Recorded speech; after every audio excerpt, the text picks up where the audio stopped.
Hello दोस्तों, आज मैं आपको सिखाने जा रहा हूं हैज़ टू हैव टू का प्रयोग।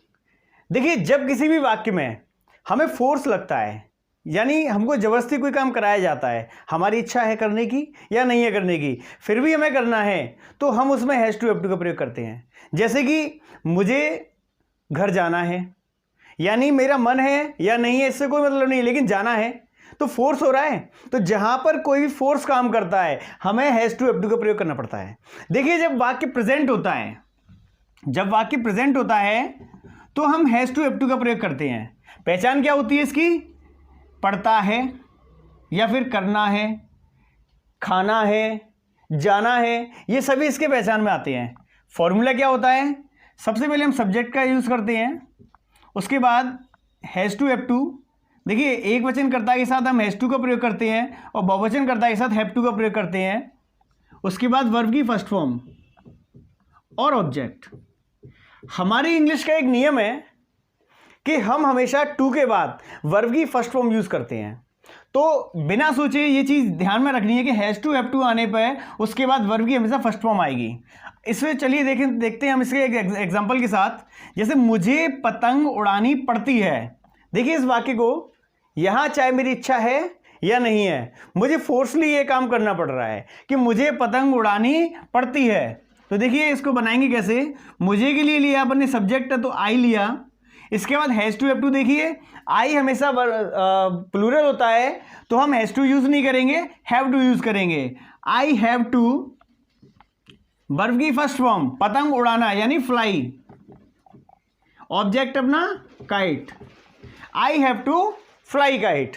ऐसे ही दूसरा एग्जांपल देखते हैं, उसे किताब पढ़नी है। देखिए, यहां पर भी एक फोर्स है, चाहे उसका मन है पढ़ने का या नहीं है, लेकिन उसको पढ़ना पड़ रहा है। इसका मतलब यहां भी हैज़ टू हैव टू का प्रयोग है। उसे यानी ही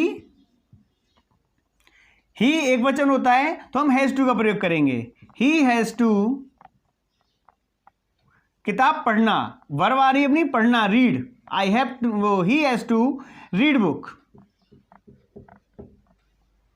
अगर यही जब नेगेटिव में होता है तब क्या करते हैं अपन? देखिए, नेगेटिव में मैंने अक्सर सुना है, लोग कहते हैं कि अरे हैज़ नॉट टू लगा देते हैं। कोई कहता है कि नहीं हैज़ टू हैव टू तो लगता ही है, लेकिन डू या डज लगा देते हैं। तो आज मैं आपके डाउट क्लियर कर देता हूं। हम इसमें दोनों ही प्रकार से इसके दोनों ही फॉर्मूले बन सकते हैं, चाहे तो सब्जेक्ट,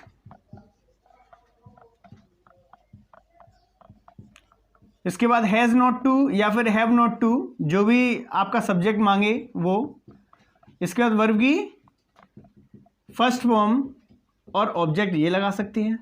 या फिर हम इसके विकल्प में सब्जेक्ट, इसके बाद डू या डज, जो भी आपका सब्जेक्ट डिमांड करे, नॉट, इसके बाद हैव टू। दोस्तों, यहां से हैज़ टू गैप हो जाएगा, क्योंकि यहां हैज जो शब्द है हमारी वर्ब की सब्जेक्ट के अकॉर्डिंग फर्स्ट फॉर्म ऐसे ही यस लगा हुआ है ये, लेकिन डू या डज आने पर इसकी उपयोगिता खत्म हो जाती है। तो हम लगाएंगे सब्जेक्ट डू या does plus not plus have two plus verb की फर्स्ट फॉर्म और ऑब्जेक्ट। चलिए, इसको एक एग्जाम्पल के साथ समझते हैं। जैसे मुझे पतंग नहीं उड़ानी पड़ती है, तो कुछ नहीं करेंगे, सब्जेक्ट लगाइए मुझे आई, इसके बाद इस अकॉर्डिंग करते हैं अपन, I have not to fly kite, I have not to fly kite. अब हम इस तरीके से देखते हैं इसको। तो इस तरीके से देखिए, सब्जेक्ट लगाइए सबसे पहले आई, इसके बाद डू या डज। तो दोस्तों, आई प्लूरल होता है तो हम डू लगाएंगे, I do not have to fly kite. इसके बाद देखिए, एक और एग्जांपल देखते हैं हम इसका, उसे किताब नहीं पढ़नी है। तो यहां पर भी देखिए, सबसे पहले सब्जेक्ट लगाया ही एक वचन है तो हैज नॉट टू, वर्ब की फर्स्ट फॉर्म रीड बुक। इसका दूसरे तरीके से देखते हैं अपन।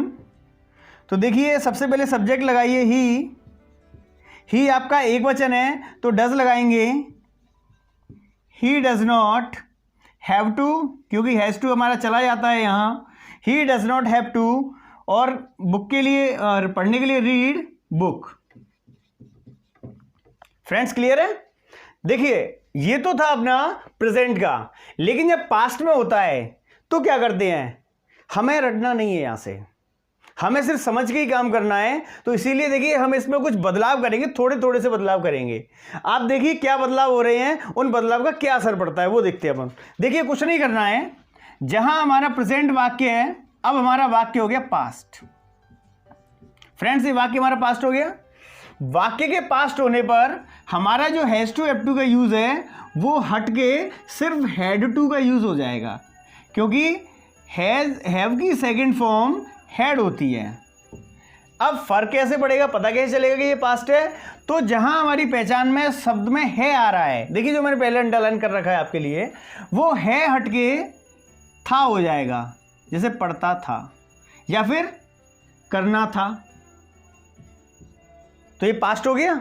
अब इसके आने से क्या फर्क आएगा, हमें जो हैज टू हैव टू जहां हमने लगाया था उसको हम गायब कर देंगे, हमारे पास दिमाग में एक ही चीज रहेगी, हैड टू। देखिए दोस्तों कोई चेंज नहीं कर रहे हैं अपन ज़्यादा, कोई रटने के काम नहीं है, यहां से सिर्फ समझना है आपको। जैसे पास्ट होने पे पहचान में फर्क आया, तो पहचान में फर्क आती हमने हैज टू हैव टू को रिमूव कर दिया और हैड टू का यूज कर दिया। एग्जाम्पल देखिए, जैसे मुझे पतंग उड़ानी पड़ती थी, दोस्तों क्या बदलाव आया, सिर्फ एक थी का, तो यहां इधर क्या बदलाव कर देंगे, हैव टू की जगह हैड टू का। क्लियर है दोस्तों? ऐसे ही उसे किताब पढ़नी है, तो है को हटा देंगे पास्ट में तो था हो जाएगा, एक ही बदलाव हुआ है। तो यहां भी हम he had to read book. Clear है दोस्तों? नेगेटिव में भी दोस्तों यही रहता है, has not to, have not to, हटा दीजिए इसको, सिर्फ वही हैड नॉट टू रह जाएगा। ऐसे ही इसमें जो डू या डज हेल्पिंग वर्ब बनी है, देखिए दोस्तों हम हैव टू को यहाँ हटाएंगे नहीं, उसको बदलेंगे भी नहीं, ये यही रहेगा, लेकिन यहाँ हम बदल देंगे इसकी हेल्पिंग वर्ब। तो दोस्तों पास्ट इंडेफिनिट की हेल्पिंग वर्ब क्या होती है, डिड, तो यहाँ पर हम डिड का उपयोग करेंगे। अब एग्जाम्पल देखिए, मुझे पतंग नहीं उड़ानी पड़ती थी, तो देखिए I had not to fly kite. ऐसे ही इसको करें अगर दूसरे तरीके से, तो I did not have to fly kite. एक और एग्जांपल देखते हैं, उसे किताब नहीं पढ़नी थी, तो दोस्तों यहां पर भी हम कर देंगे he had not to read book. और इसके दूसरे तरीके से अगर करें हम, तो he did not have to read book. दोस्तों ये तो था अपना हैड टू यानी पास्ट में। अगर यही वाक्य जब फ्यूचर में चला है तो हम क्या करते हैं, तो हमें कुछ नहीं करना है, जब ये फ्यूचर हो जाएगा। देखिए दोस्तों जब भी कोई वाक्य बदलता है तो उसका बदलाव उसकी पहचान से हम लगाते हैं। जैसे हमने उसका पता लगाया था, जैसे ही था शब्द आया हमें पता चल गया पास्ट हो गया। अब देखिए फ्यूचर होने पर क्या होगा, हम यहां will have to shall have to का प्रयोग करेंगे। Will have to shall have to. अब देखिए पहचान में क्या फर्क आएगा, जहां प्रेजेंट में है आता है, पास्ट में था आता है, वही फ्यूचर में होगा शब्द का प्रयोग होता है। जैसे पढ़ता होगा या फिर करना होगा। अब इनके आने से हमें पहचान समझ में आ गई कि ये फ्यूचर का है। अब फॉर्मूले में क्या बदलाव आएगा वो देखते हैं अपन। सब्जेक्ट, उसके बाद विल हैव टू या शैल हैव टू, जो भी जरूरत के अनुसार हमें यूज करना हो, विल हैव टू या फिर शैल हैव टू, ये डिपेंड करता है आपके सब्जेक्ट के ऊपर। आई भी जब सब्जेक्ट होते हैं तो शैल हैव टू का प्रयोग करते हैं, बाकी के सभी सब्जेक्ट के साथ हम विल हैव टू का उपयोग करते हैं। जैसे मुझे पतंग उड़ानी पड़ती होगी,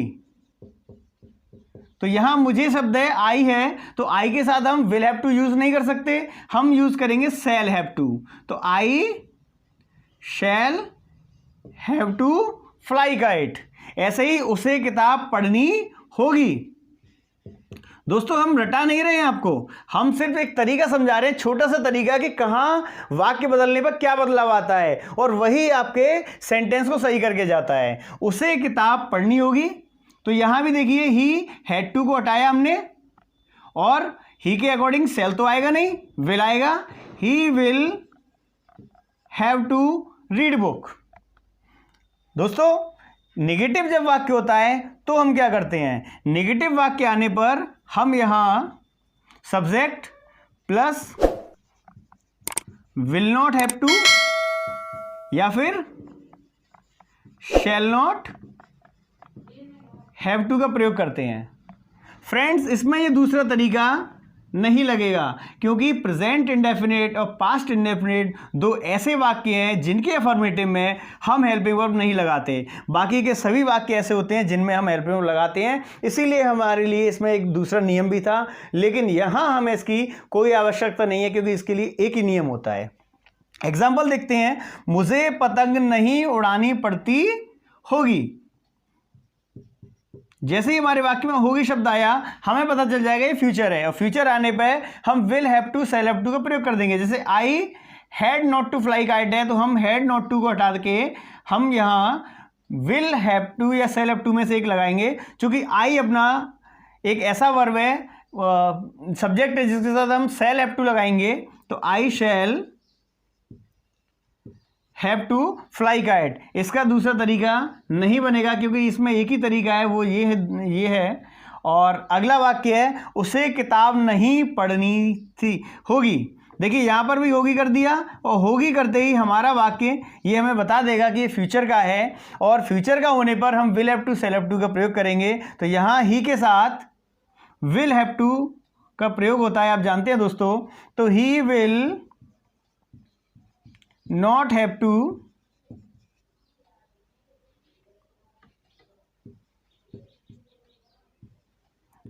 रीड बुक। इसका दूसरा तरीका नहीं बनेगा क्योंकि इसमें एक ही तरीका होता है दोस्तों। तो दोस्तों यहां से आपको रटने की जरूरत नहीं है क्योंकि हम रटाते नहीं हैं आपको। अगर आपको इसी तरीके की और वीडियोस चाहिए तो हमारे YouTube चैनल त्रिसार क्लासेस को सब्सक्राइब करें, और हाँ दोस्तों बेल आइकन दबाना ना भूलें जिससे हर वीडियो का नोटिफिकेशन आपके पास पहुंचे सबसे पहले। धन्यवाद।